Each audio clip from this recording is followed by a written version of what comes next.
नमस्कार दोस्तों। Law of one यानी एक का कानून, या कह लीजिए एक का ज्ञान, या कह लीजिए एक के तरीके, यह उसके 28वें सत्र का दूसरा भाग है। दोहराया जाता है कि इस किताब द्वारा दी गई सभी सूचनाएं और जानकारियां आप मान भी सकते हैं, जान भी सकते हैं, नज़रअंदाज भी कर सकते हैं और सिरे से खारिज या नकार भी सकते हैं, क्योंकि यह आपकी फ्री विल है जो कि एक अनंत रचयिता द्वारा आपको दी गई है। एक और बात कही जाती है कि लॉ ऑफ वन पूरी तरह से सबके लिए फ्री है। यदि कोई इकाई या व्यक्ति इसको निजी स्वार्थ के लिए इस्तेमाल करे तो वह उसकी व्यक्तिगत जिम्मेदारी होगी। साथ ही साथ यह भी कहा जाता है कि यदि कोई इसको अपनी भाषा में परिवर्तित करके दूसरों से साझा करना चाहे, या फिर जैसी ये है ऐसी ही अपने चैनल पर चलाना चाहे, तो वह भी ऐसा कर सकता है, क्योंकि वह भी उसकी फ्री विल है। तो पहला सवाल डॉन करते हैं। आइए एक उदाहरण के रूप में उस ग्रह को लें जिस पर हम अभी हैं, और मुझे बताएं कि इस ग्रह को बनाने वाले लोगोस द्वारा कितनी रचना की गई थी। तो दोस्तों यहाँ पे वो इसके बारे में बात कर रहे हैं, इस लोगोस के बारे में। ये जो हमारा सेंटर गैलेक्टिक सन है ना, इसके बारे में बात कर रहे हैं। जो रचयिता ने जो सारी रोशनी इकट्ठी करके जो एक सन बनाया है यहाँ पर, उसके बारे में बात हो रही है। हम इसको थोड़ा सा इनलार्ज करते हैं। हाँ, इसकी बात हो रही है यहाँ पे। तो रा कहते हैं इस ग्रह का लोगोस काफ़ी मजबूत लोगोस है, जो इसके निर्माण के लिए लगभग 250 बिलियन यानी 250 अरब स्टार सिस्टम का निर्माण करता है। इसलिए हम कहेंगे इस रचना के नियम या भौतिक तरीके स्थिर रहेंगे। तो दोस्तों यहाँ पर वो कह रहे हैं कि ये जो लोगोस है ना, ये वाला जो लोगोस है, इसने 250 बिलियन स्टार सिस्टम का मतलब हो गया कि जहां जहां सूरज लगाए उनके आसपास जो ग्रह लगाए, वो अपने आप में एक स्टार सिस्टम है। एक सौर मंडल को एक स्टार सिस्टम कहा जाता है, ठीक है। इंग्लिश में इसको कहेंगे सोलर सिस्टम। तो वो कह रहे हैं 250 बिलियन तो ये हैं। लेकिन दोस्तों इसमें ये चीज़ इंपॉर्टेंट है कि ऐसा नहीं है कि किसी एक सूरज के आसपास केवल 7 या 8 या 9 ग्रह ही लगेंगे। कई कई ग्रह ऐसे हैं जहाँ जहाँ 36 ग्रह भी लगा रखे हैं। कई कई जगह ऐसे हैं जहाँ पे 250 300 ग्रह भी लगा रखे हैं। तो ये डिपेंड करता है कि एक्सपेरिमेंट के पॉइंट ऑफ व्यू से ये जो लोगोस है किस तरीके से एक्सपेरिमेंट कर रहे हैं।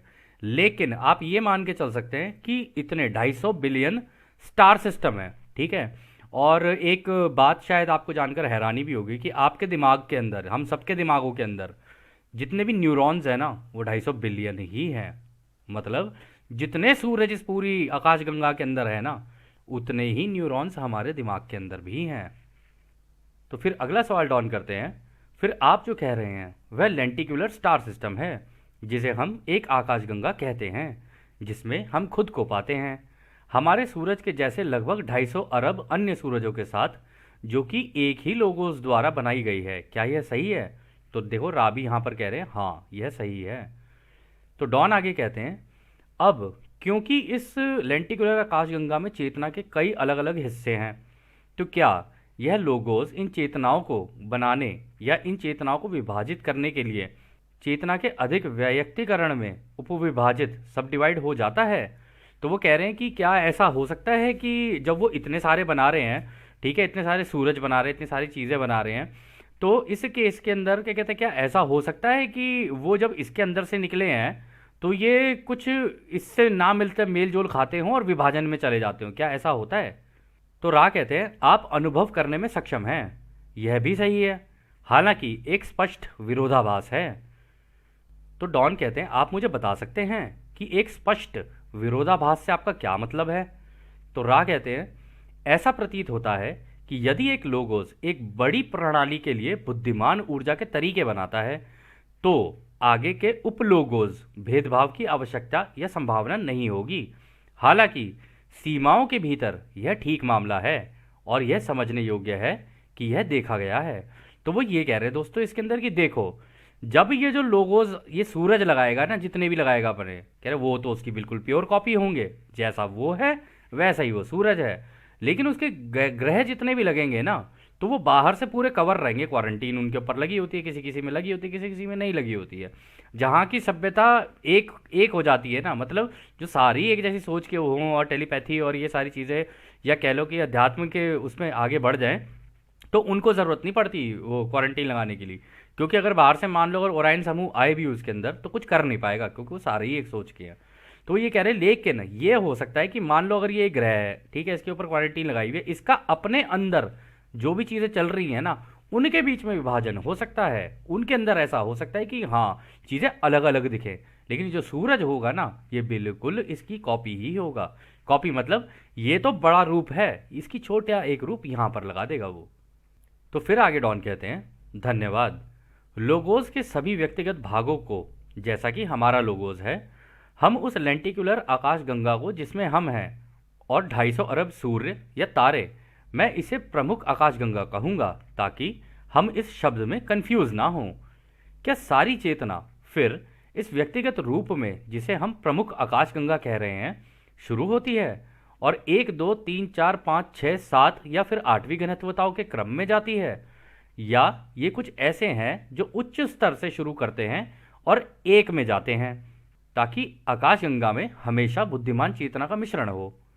तो दोस्तों यहाँ पे जो डॉन सवाल कर रहे हैं ना, डॉन कह रहे हैं कि क्या ये इस तरीके से चलता है क्या कि मान लो उन्होंने सूरज लगा दिया, अब सूरज लगाने के बाद उन्होंने ग्रह भी लगाए, ठीक है, अब ग्रह लगाएंगे तो वो हो सकता है ऐसा हो कि भाई पहले 8वीं घनत्वता का बनेगा, फिर उसके बाद उसके अंदर ही क्या कहते हैं 7वीं घनत्वता भी लगेगी, फिर 6ठी भी लगेगी, फिर 5वीं भी लगेगी। ये उल्टा चलता है ये क्रम या सीधा चलता है, मतलब 1 से आगे बढ़ेगा या उल्टा चल के 1 की तरफ जाएगा, आप हमें बता सकते हैं क्या? कह रहे क्योंकि हमें ऐसा लगता है कि आकाशगंगा जो है ये सारा मिक्स है, ऐसा नहीं है कि मतलब जैसे एक ग्रह मान लो हमारा ही, अगर अपने ग्रह का उदाहरण ले लें, इसमें भी ऐसा तो नहीं है कि बाकी जो घनत्वताएं हैं कि मतलब 5वीं 4थी 5वीं 6ठी 7वीं ये सारी पहले ना लगाई हों, हो सकता है पहले लगाई हों लेकिन हमें ना दिख रही हों, ये भी तो हो सकता है। तो यहाँ पे डॉन कुछ इस तरीके का सवाल करने की कोशिश कर रहे हैं। तो रा कहते हैं बाद वाला अधिक लगभग सही है। प्रत्येक प्रारंभ में अनंत शक्ति से प्रारंभ होता है। फ्री विल एक माध्यम के रूप में कार्य करता है। जीव बीइंग ब्रह्मांड की शुरुआत करते हैं, तब चेतना में अनुभव करने की क्षमता होने लगती है। अनुभव की क्षमता बुद्धिमान ऊर्जा के एक हिस्से के रूप में बनाई जाती है और अनुभव शुरू होने से पहले स्थापित हो जाती है। हालांकि स्वतंत्र इच्छा के कारण रचना अनंत रूप से कार्य करती है। बुद्धिमान ऊर्जा की क्षमता के लिए प्रारंभिक प्रतिक्रियाओं में एक बड़ी भिन्नता हमेशा होती है। इस प्रकार लगभग तुरंत इसकी नींव, जिसे हम कह सकते हैं, उन जीवों बीइंग्स की पदानुक्रमित हायरार्कियल प्रकृति चेतना के कुछ हिस्सों या जागरूकता के रूप में मैनिफेस्ट होने लगती हैं। अनुभव के माध्यम से अधिक कुशलता से सीखते हैं। तो दोस्तों यहाँ पे जो रा कह रहे हैं ना, वो बड़ी इंपॉर्टेंट चीज़ बताई है उन्होंने कहा है कि देखो जैसे एक वीडियो गेम बनाई जाती है ना, कि भाई आप पहले वीडियो गेम का पूरा खाका तैयार करोगे, फिर उसके अंदर स्टेजेस डालोगे, फिर उसके अंदर सारी चीज़ें करोगे, ठीक है ना, इसकी भाई जो भी इसको गेम को खेलेगा वो किस तरीके से खेलेगा, क्योंकि गेम भी तो एक अनुभव ही अपने आप में।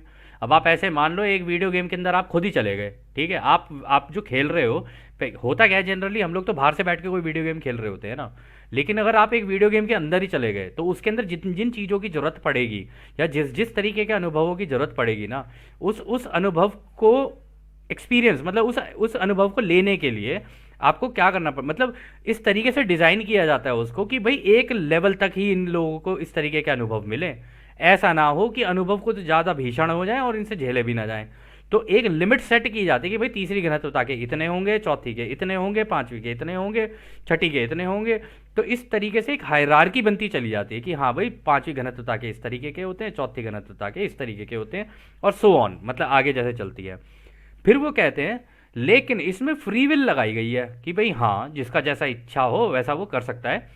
तरीके ये हैं कि भाई रचयिता ने अपने तरीके बना रखे हैं, उसके हिसाब से चलना है तो उसके हिसाब से चलो। अब मान लो किसी को पता ही ना हो कि रचयिता के बनाए हुए तरीके क्या है, तो वो तो उसके विरुद्ध ही चलेगा, उल्टा ही चलेगा, उसे पता ही नहीं है खेलना कैसे है गेम को। ठीक है, आपको याद होगा वो क्या कहते हैं 51-49 वाला और 95-5 वाला रूल, और जिसको नहीं पता है वो बीच में झूल रहा है तो वो बेचारा पहले ही निकल जाएगा इस गेम से। क्यों? क्योंकि उसने तो चुनाव किया ही नहीं, और चुनाव किया नहीं तो खेला भी नहीं उसने ढंग से।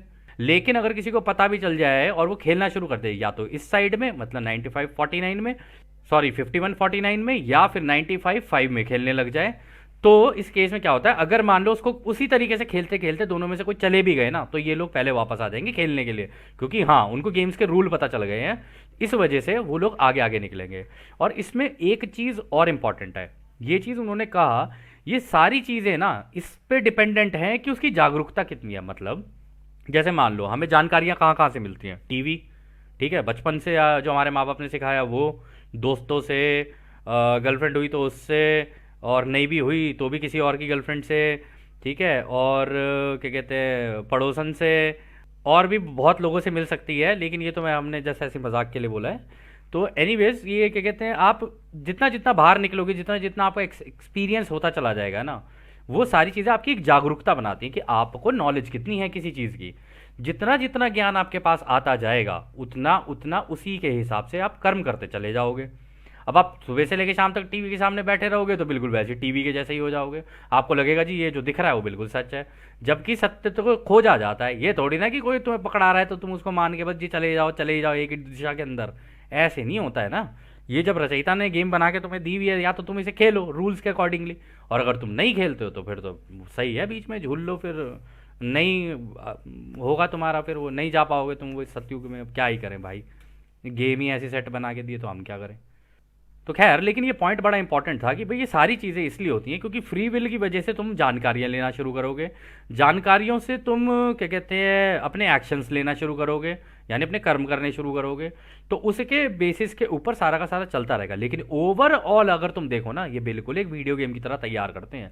और उन्होंने कहा है कि इसी अनंत ऊर्जा को, मतलब ये जो बीइंग है, ये जो सेंट्रल बीइंग है, ये पहले सूरज लगाएंगे फिर वहां पे ग्रह लगाएंगे ना, तो अपनी सारी ऊर्जा का इस्तेमाल करके ग्रह भी बनाएंगे, अपनी सारी ऊर्जा का इस्तेमाल करके सूरज भी बनाएंगे, और उनके अंदर अपनी ऊर्जा के कुछ कुछ हिस्से डालेंगे। मतलब कि ऐसा नहीं है कि पूरी की पूरी ऊर्जा दे दी, पूरी दे दी तो फिर तो वो सूरज ही बन जाएगा। तो कि कहीं पे कम, कहीं पे ज़्यादा, कहीं पे कम, कहीं पे ज़्यादा, ऊर्जा के पैटर्न बनाते चले जाते हैं। उसकी वजह से माया जाल तैयार होता है। और जब ये माया जाल तैयार होता है, या कह लो इल्यूजन तैयार होता है, तो इस इल्यूजन के अंदर खेलना होता है सबको कि हाँ, कुछ लोग कहते हैं जी हमें तो इस माया जाल से बाहर निकलना है। अरे माया जाल से यहाँ से बाहर निकल के जाएगा कहाँ पे? फोर्थ डेंसिटी में जाएगा, या तो फिफ्थ में जाएगा, सिक्स्थ में जाएगा, या तो सीधा घूम के सीधा इसके अंदर ही चला जाएगा। ठीक है, यही तो होगा ज़्यादा से ज़्यादा। लेकिन फिर इसके अंदर जाएगा, फिर तो यहाँ बैठ के फिर देखेगा कि अरे यार ये वाले ग्रह पे बड़ा अच्छा वो लग रहा है, यहाँ पे बड़ी सुंदर कन्याएं हैं, तो क्यों ना यहाँ चला जाए। जो कन्याएं होंगी वो कहेंगी अरे वाह, यहाँ के जो ये शूरवीर नौजवान हैं ये बड़े अच्छे लग रहे हैं, क्यों ना मैं यहाँ से निकल के चलूँ और देखूँ जरा यहाँ का प्रेम कैसा है। तो यहाँ से जब निकलते हैं ना लोग अपनी इच्छाओं से, ठीक है ना, और बाद में ये बोलते हैं अपने आप को कि जी अरे भगवान तूने कैसी ज़िंदगी दे दी यार, हम तो बस पूछो ही मत यार, सुबह से लेकर शाम तक बस गधों की तरह काम ही करते चले जा रहे हैं और पैसा कमा रहे हैं, और फिर अगले महीने फिर सैलरी आएगी, फिर सैलरी ख़त्म, फिर हम काम करने लग जाते हैं। ये भी कोई ज़िंदगी है? तो इस केस में क्या होता है ना, देखो यहाँ पर तो बोलना आसान होता है अपनी चीज़ों को लेके, क्योंकि कहते हैं जिसका दुख होता है ना वो ही उसे जानता है अच्छे से, ठीक है। और जिसका दुख होता है ना उसको ऐसा लगता है कि उसका ही दुख सबसे बड़ा है, जबकि ऐसा नहीं है दोस्तों। किसी का भी दुख बड़ा या ज़्यादा नहीं होता है, वो दुख है। अब किसी का किसी तरीके का होगा, किसी का किसी तरीके का। तो ये कहना कि भाई अरे ऐसा हो गया वो आ गया, उसका कोई फ़ायदा नहीं है। क्योंकि अगर आप यहाँ चले भी गए ना, फिर जैसे कि हमने कहा कि आपको सुंदर कन्याएं अच्छी लग जाएंगी, या फिर आपको शूरवीर नौजवान अच्छे लगने लग जाएंगे, तो आप लोग निकल ही जाओगे यहाँ पे। तो इच्छा आप ही की है, तो इसलिए क्रिप करने का कोई फ़ायदा नहीं है। आगे चलना है, और आगे चले तो बेटर है, और इस गेम को खेलें तो बेटर है। तो खैर, अगला सवाल डॉन करते हैं, क्या सीखने में कुछ हिस्सों के अधिक कुशल होने का कोई कारण है? तो रा कहते हैं, क्या इसका कोई कारण है कि कोई दूसरों की तुलना में अधिक तेजी से सीखते हैं? अगर आप चाहो तो जरा इच्छा के कार्य को देखना। हम कहेंगे आकर्षण होता है जो उस प्रकाश की ऊपर की ओर कुंडलीदार स्पाइरल रेखा में होता है। तो देखा दोस्तों, उन्होंने यही कहा है। देखो आपको ना इस इमेज के अंदर दोस्तों ये लग रहा होगा कि ये ऐसे ही है, लेकिन इसके बीच में भी एक स्पाइरल सी होती है। ये मतलब यहाँ से स्पाइरल चल रहे होते हैं, एक ऐसी घुमावदार सी रोशनी सी चल रही होती है जो इनकी तरफ आ रही होते हैं। तो वो यहाँ पर ये कह रहे हैं रा कि देखो भाई, आकर्षण तो रहेगा ही रहेगा, मतलब लॉ ऑफ अट्रैक्शन तो काम करेगी ही करेगी, ठीक है ना। और सबसे इंपॉर्टेंट चीज़ है, क्या तुमने कभी ये सोचा कि कुछ लोग तो तेज़ी से सीख जाते हैं, कुछ लोग धीरे धीरे सीख रहे होते हैं, और इन सब का कारण है उसकी इच्छा। अगर उसकी इच्छा है तो वो सीख लेगा तेजी से, नहीं है तो वो कहेगा छोड़ो यार, कंबल उठाओ और आराम से अपना सो, कोई टेंशन नहीं है जीवन में, मजा नहीं लाइफ, ठीक है। तो किसी का ऐसा होगा, किसी का वैसा होगा, तो डिपेंड करता है कि किसको क्या सीखना है। लेकिन इस अट्रैक्शन की वजह से जैसे जैसे सीखते जाओगे ना, आकर्षण बढ़ता जाएगा, किसी भी दिशा में बढ़ सकता है।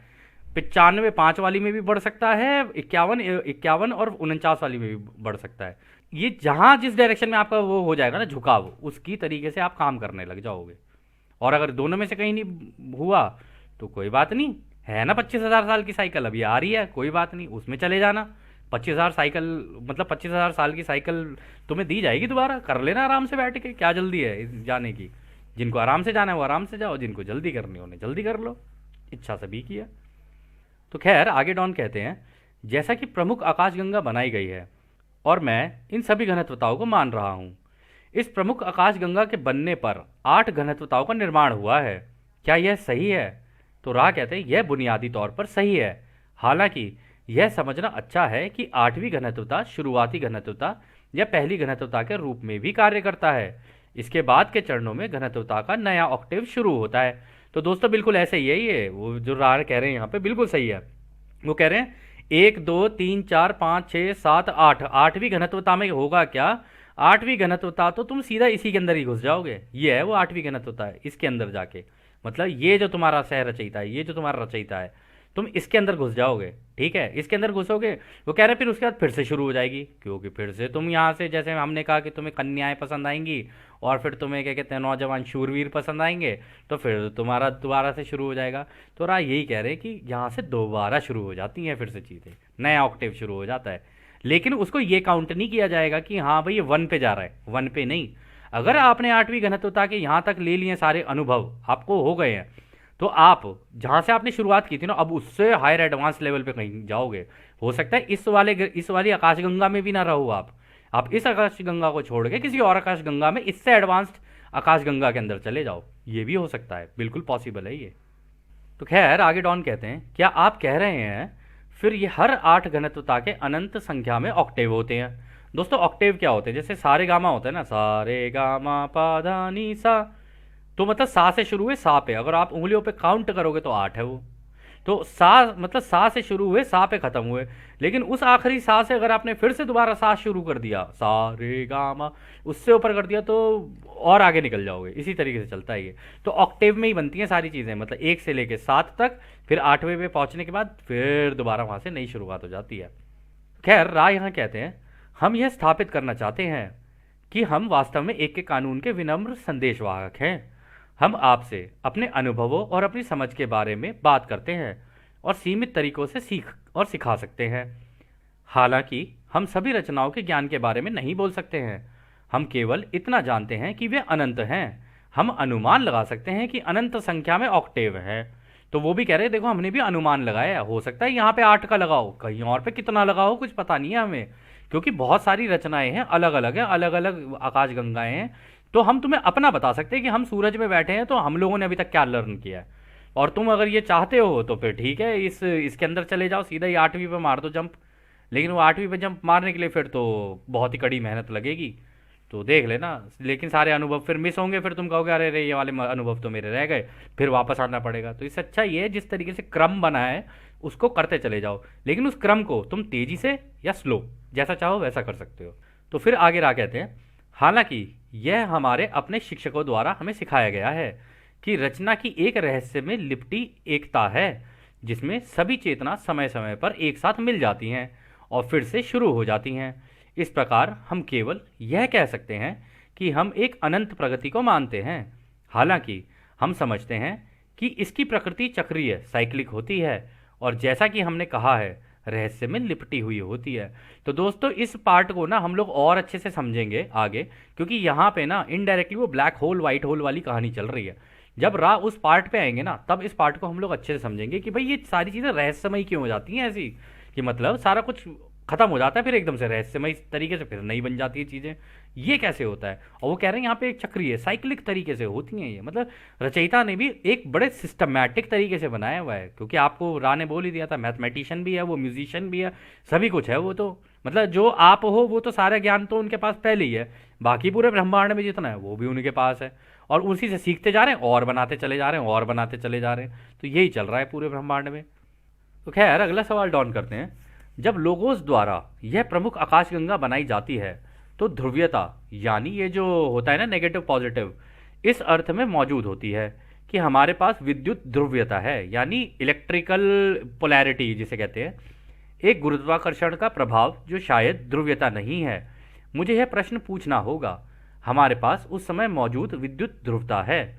क्या यह सही है? तो वो कह रहे हैं कि इसका मतलब ये जो पॉजिटिव नेगेटिव पोलैरिटी है ना, ये लगता है पहले से ही लगाई जाती है ना, ऐसे ही होता है ना।